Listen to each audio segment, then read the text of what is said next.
Guys, welcome back to the show. I'm joined in studio with mixed martial artist Mikey Tranter, and I think I should also include you are the current welterweight champion of Barcelona, the current British welterweight champion. Yep. Right. How does it feel? I always ask, going into that fight, was there, even though the final was amateur, but still, was there the added pressure of when you're fighting Hale? I mean, I've been welterweight champion for Battle Arena before. I've had title fights before. It was a short notice fight for me, so it was only 3 rounds. So there was pressure on. I felt pressure, but nothing I haven't felt before. Wasn't anything new. You didn't feel any second, although you're not the only fighter to take a fight on almost like a short notice, but you didn't feel maybe I should probably give this a miss because of course, when you're on the cage, you want to perform and do your best, of course. Yeah, of course. Yeah, I mean, there's always doubts. There's always doubts, but at the end of the day, you just gotta just try your hardest in training and just have faith in yourself and your corner and your team. So that's what I did. I just believed in myself and my team, and you know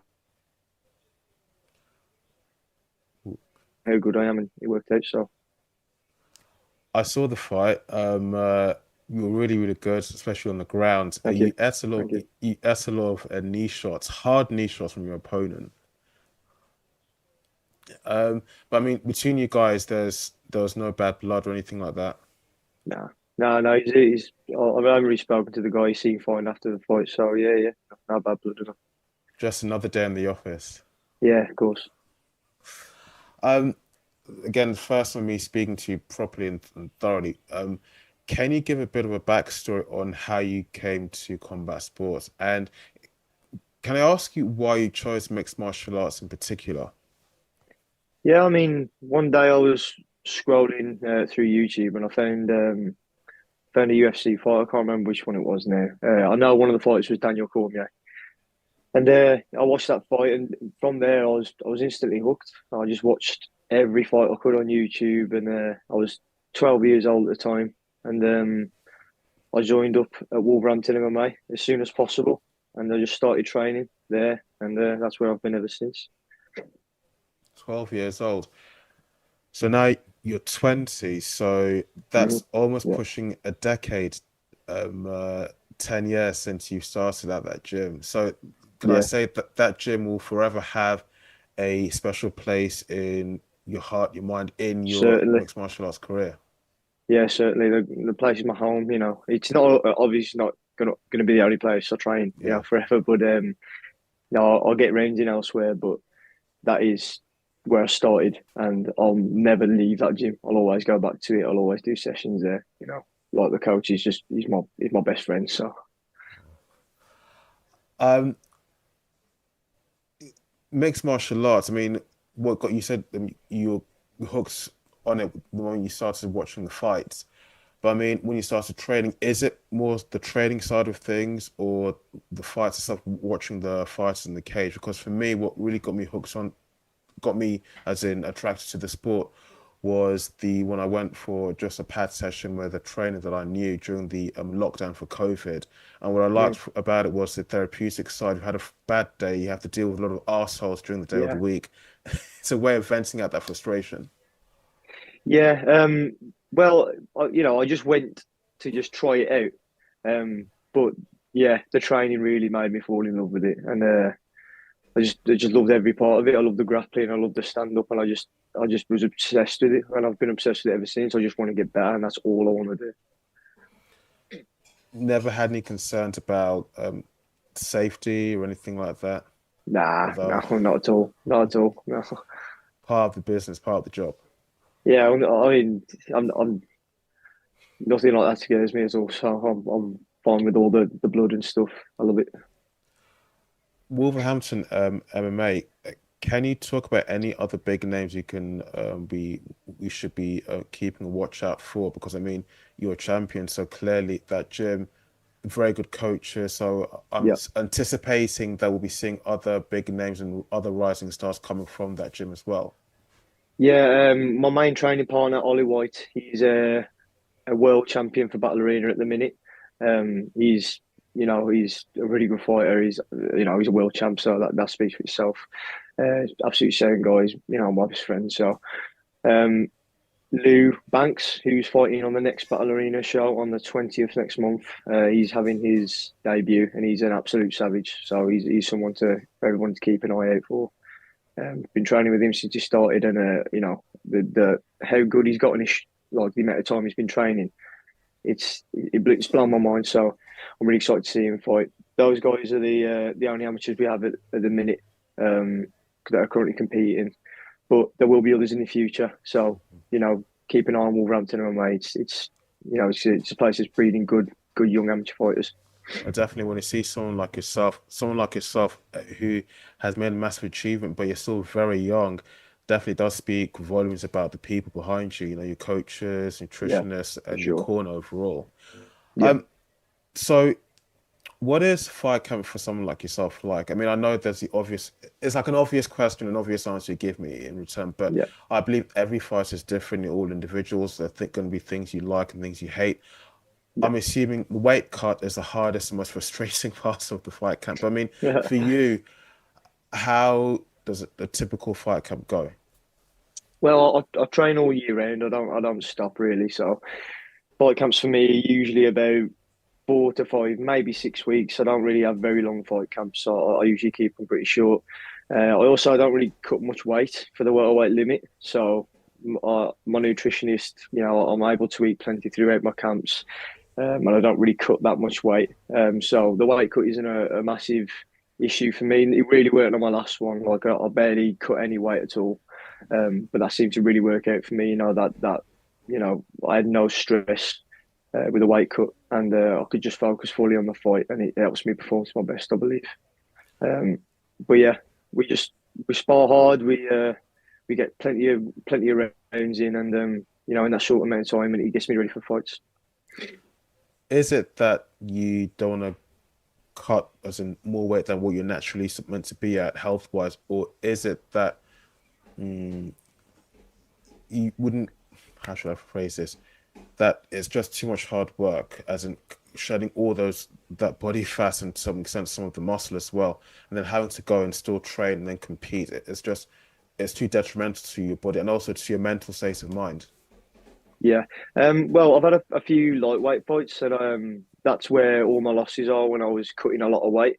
And yeah, I honestly I didn't do it properly. I didn't have a nutritionist back then or anything like that. So lightweight still might be in my future. It's nothing confirmed. Obviously, I'm comfortable at welterweight at the minute, but yeah, it was just obviously cutting all that weight. It led to me losing, so it made me uncomfortable.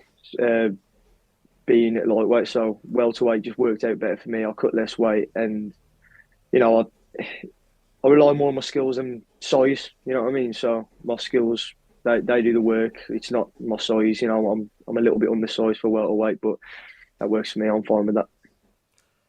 For someone who's 20 years old, you seem quite, well, not I would say quite, but you seem very mature and very focused.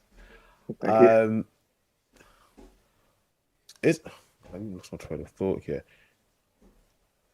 What advice is it that you would give to other people coming into the sport? I mean, okay, fine, it's amateur, but still champion title under your belt. That's still a big deal.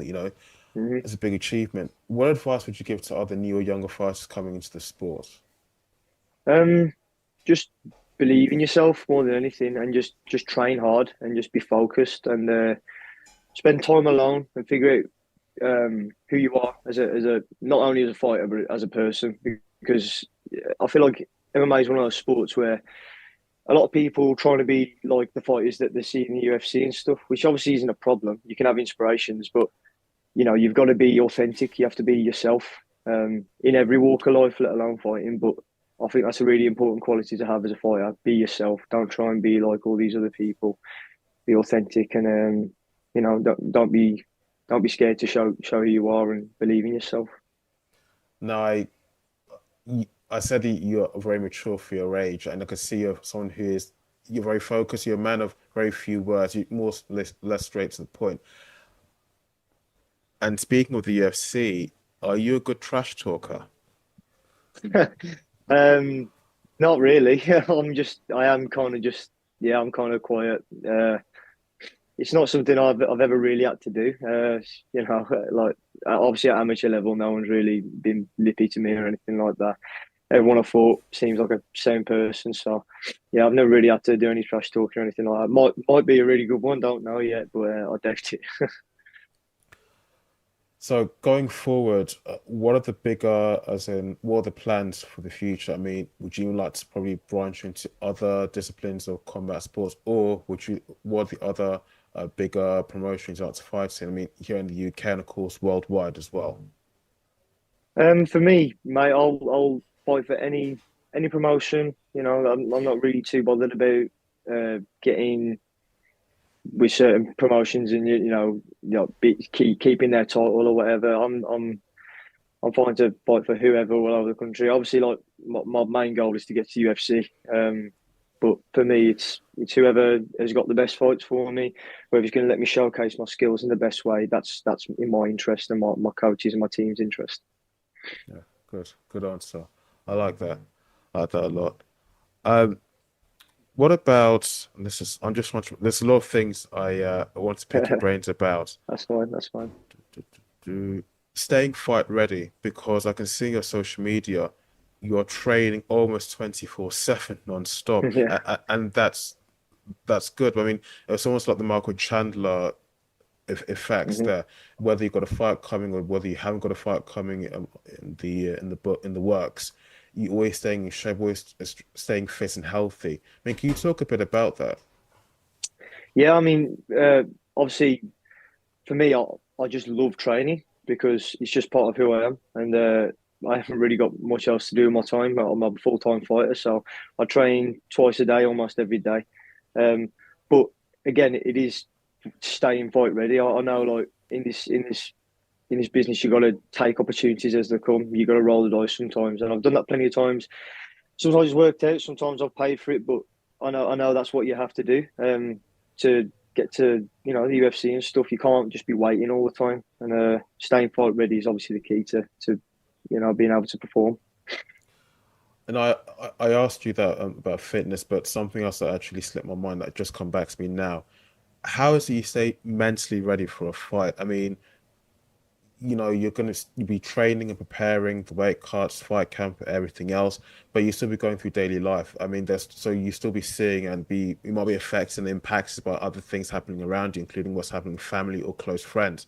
But how do you say just mentally ready and mentally focused on, I am the prize? For me, I am a fighter. I don't know if it's just what I do.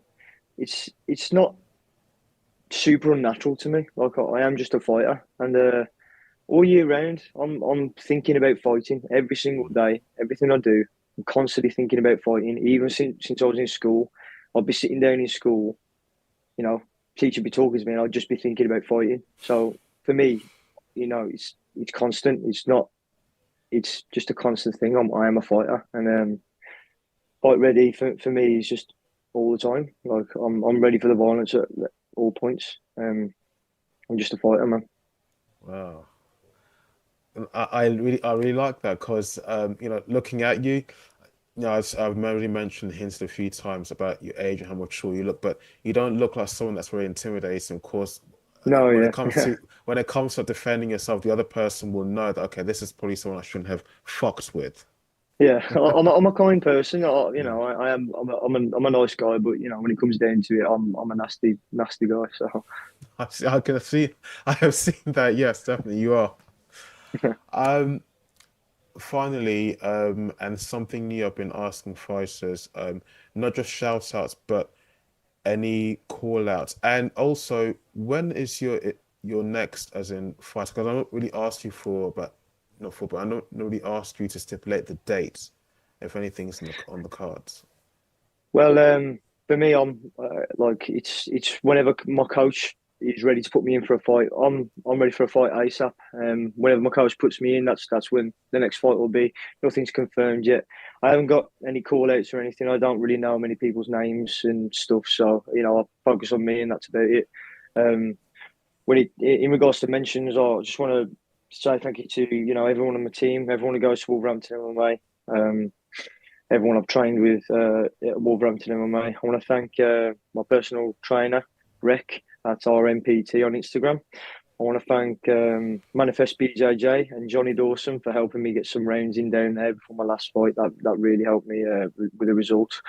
I want to thank my family, my little brother. They're really close to me. I hold them close, and I love them all, and they deal with me through every camp. So, and I want to just say a special thank you to Dan Corbley, my coach. The guy's been there for me since I was, young, and he means the world to me. So. Mikey, thank you so much for coming on the show, and definitely, I'd like to ask you to come back on probably after your next 2 or 3 fights. For sure, man, for sure. Guys, thank you for listening. Thank you for watching. If you've been watching us on YouTube, don't forget to hit the like button and the subscribe button. It really helps my show when you do that. And you can also catch the audio versions of the show on Spotify, iTunes, and Google Podcasts. Mikey, once again, thank you so much for coming on. Thank you. Thank you, dude. Nice one. Take care.